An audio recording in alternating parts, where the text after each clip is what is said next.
rekan wartawan semua, kami barusan saja menyerahkan kesimpulan dari dua perkara yang kami hadapi di Mahkamah Konstitusi ini, dan tadi sudah diterima dengan baik oleh petugas panitera di Mahkamah Konstitusi, dan kami sudah terima bukti tanda terimanya. Dan permohonan ini, kesimpulan ini akan diteruskan kepada Ketua Majelis Hakim Mahkamah Konstitusi sebagai bahan dalam rapat permusyawaratan hakim untuk memutuskan perkara ini yang insya Allah akan dilakukan pada tanggal 22 April yang akan datang. Praktis tidak ada lagi sidang mulai hari ini, dan semuanya kita serahkan kepada majelis, dan kita tunggu apa putusan majelis atas kedua perkara ini pada tanggal 22 April yang akan datang. Selanjutnya saya serahkan kepada rekan-rekan di sini, Pak Oto Hasibuan, Pak Fahri Bahmid, maaf salah, untuk memberikan penjelasannya. Saya sudah banyak memberikan penjelasan di media. Kita beri kesempatan kepada kedua beliau untuk menyampaikan penjelasan selanjutnya. Silakan Pak Oto. Terima kasih Pak Yusril. Teman-teman media, seperti yang dijelaskan tadi, kami sudah mendaftarkan kesimpulan kami terhadap perkara untuk 01 maupun untuk 03. Ya. Saya hanya ingin menyimpulkan saja, setelah berjalan perkara ini beberapa saat, kemudian sampai kepada kesimpulan, maka kita mendapatkan suatu hal yang terang dan jelas.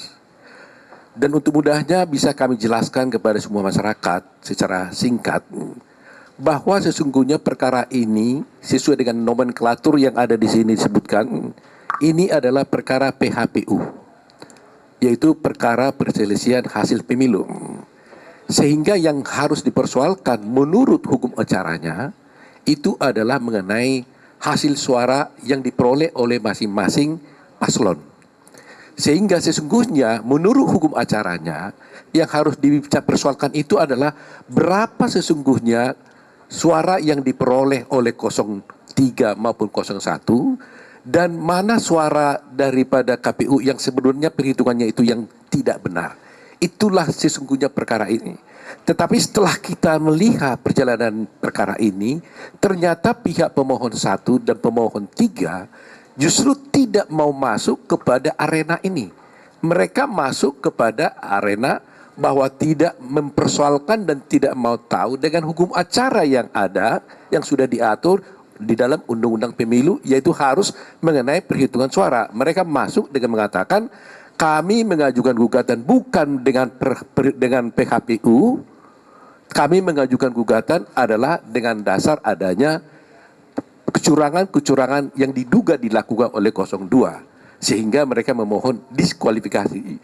Jadi inilah dua persimpangan jalan di dalam perkara ini, supaya masyarakat tahu hukum acaranya sudah tegas menyatakan dan tidak boleh dilanggar. Yang dipersoalkan itu harus mengenai berapa suara yang Anda peroleh. Tetapi sekarang yang dipersoalkan ternyata adalah ada kecurangan-kecurangan yang menurut kami sebenarnya tidak merupakan ranah MK. Ya, dan kebetulan pula tidak ada bukti-bukti tentang kecurangan itu.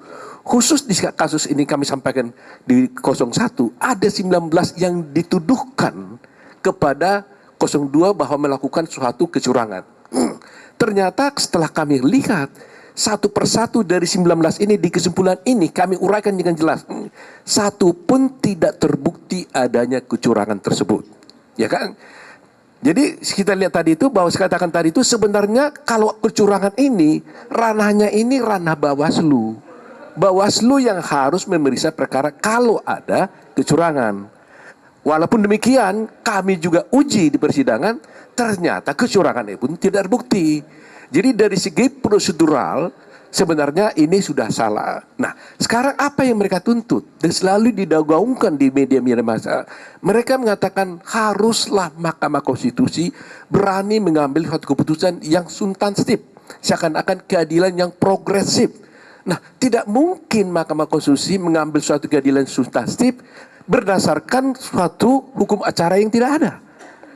Kalau tidak ada hukum acaranya, tidak ada aturan mainnya, bolehlah kita mengambil suatu reksfinding, penemuan hukum. Tapi kalau sudah diatur, acaranya seperti ini, hukum acara seperti ini, aturan mainnya seperti ini nggak boleh ditabrak.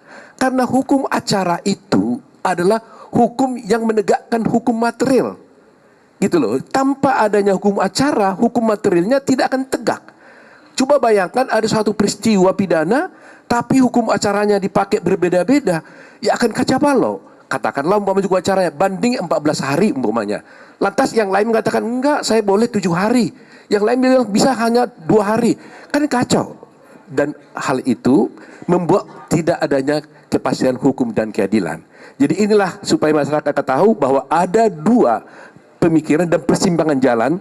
Kami tetap berprinsip kepada hukum positif, hukum yang berlaku, yang sudah diatur dalam Undang-Undang Pemilu.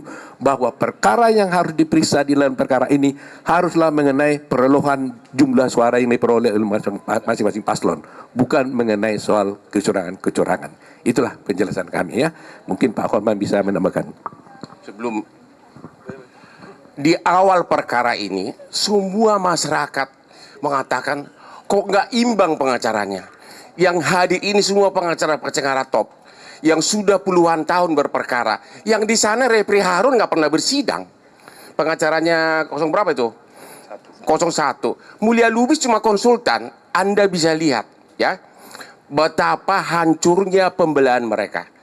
Inti pokok dari permohonan mereka adalah adanya kecurangan, rakyat disogok dengan bansos. Kalau Sami jadi pengacaranya, pengacara perkara yang street lawyer yang sudah puluhan tahun, harusnya saya akan kumpulkan 5 masyarakat dari tiap kabupaten penerima bansos, terutama yang berpihak, bawa ke MK ratusan. Ini mereka tidak lakukan. Mereka terpengaruh sama filsafat kosong dari Rocky Gerung. Yang dibawa adalah filsuf Kristen, yaitu Romo, sama psikolog. Bagaimana suatu peristiwa perbuatan melawan hukum dibuktikan mau dicoba dibantah dengan psikolog sama etika sama Romo ahli gerejani. Jadi benar-benar pembelaan mereka itu seperti saya bilang di awal benar-benar pepesan kosong ya. Jadi jangan nangis kalau kalah. Udah itu aja. Rocky Gerung, saya tantang kau berdebat hukum ya, bukan berdebat filsafat Kopingho ya. Thank you.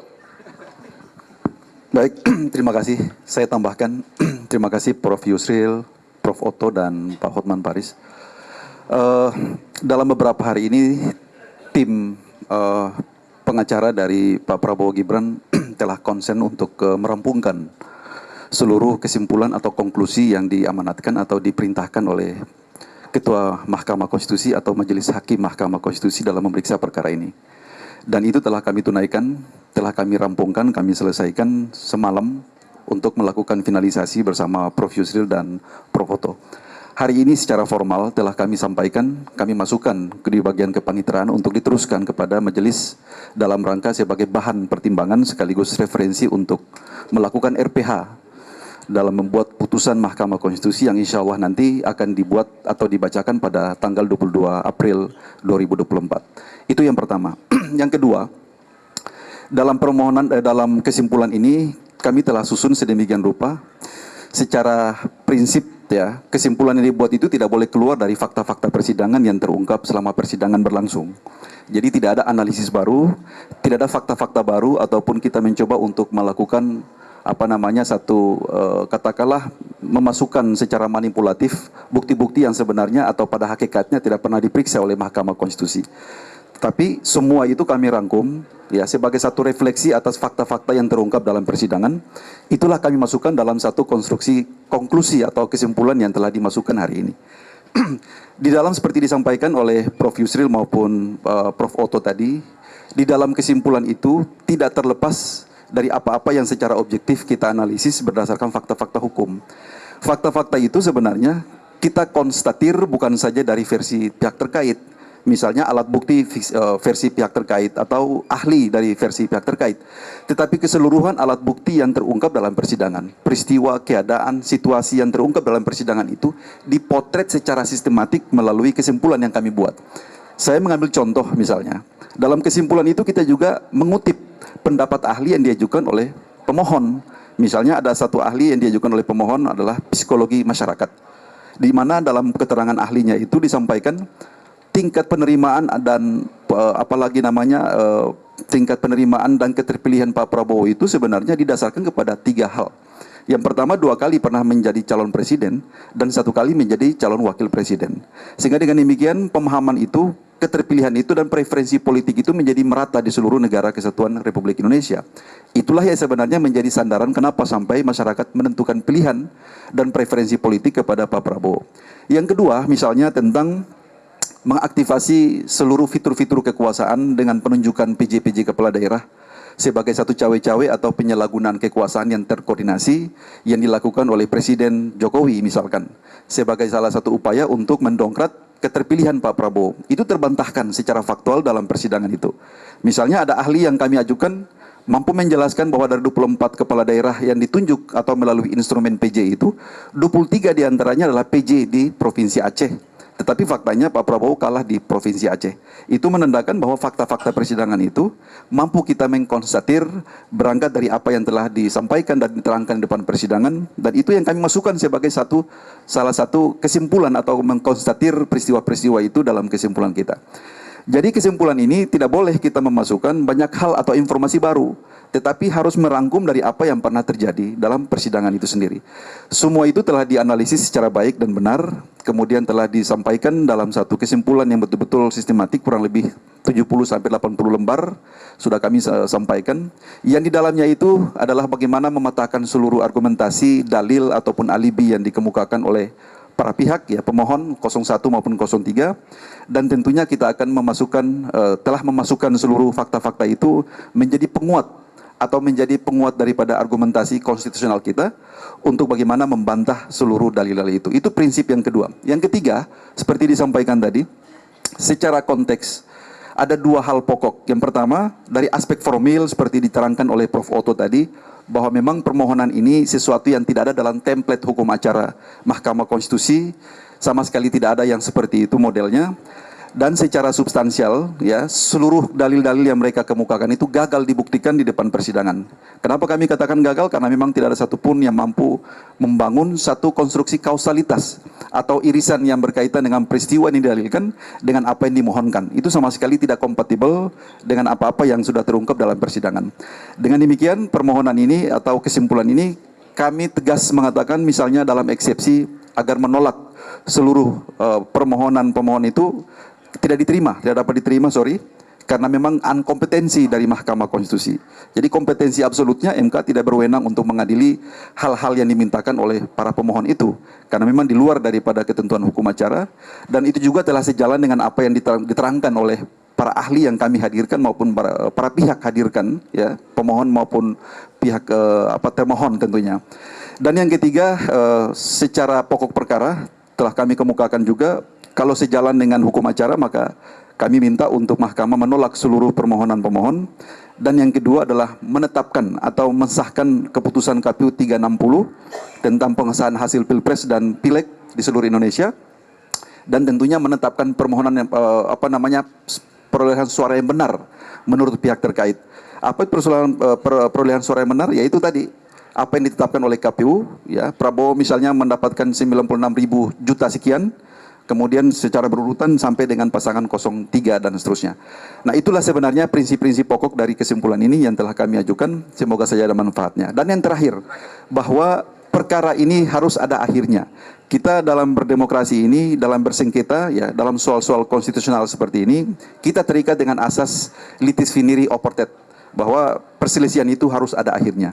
Sehingga dengan demikian pada tanggal 22 April nanti ketika Mahkamah Konstitusi telah memberikan putusannya, maka itu merupakan satu produk konstitusional yang harus diterima oleh semua pihak, karena pada hakikatnya persidangan ini telah dilangsungkan secara terbuka, secara partisipatoris, seluruh pihak bisa menyaksikan secara terbuka, prinsip-prinsip audi et alteram partem ditegakkan secara benar, prinsip-prinsip imparsialitas daripada Mahkamah Konstitusi diperlihatkan secara terang benderang, sehingga dengan demikian putusan itu harus dipandang sebagai putusan yang kredibel, yang mempunyai nilai konstitusional untuk menyelesaikan sengketa ini. Demikian dari kami, terima kasih.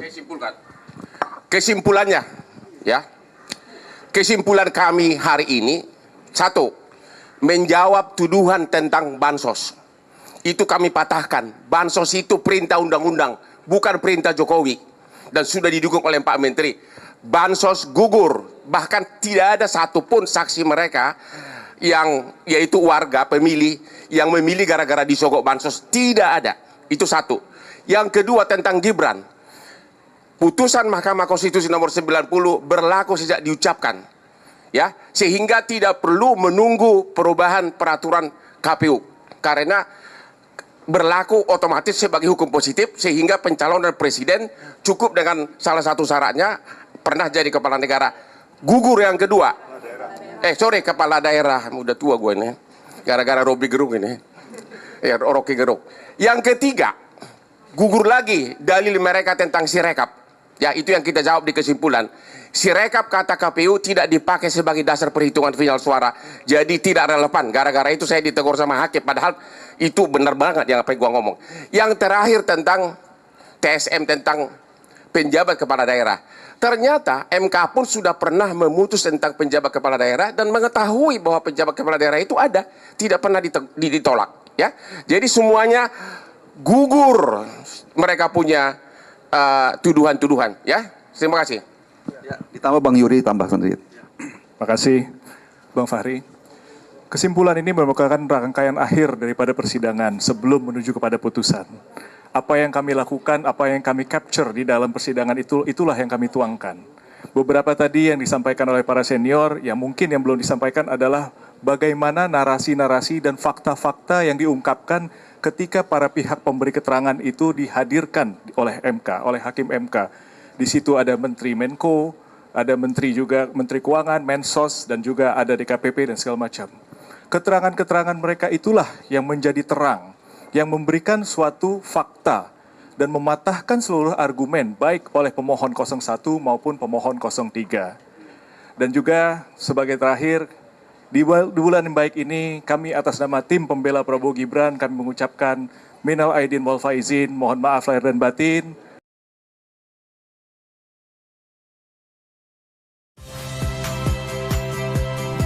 Saya Rahmat Ibrahim. Saksikan program-program Kompas TV melalui siaran digital, pay TV, dan media streaming lainnya. Kompas TV, independen, terpercaya.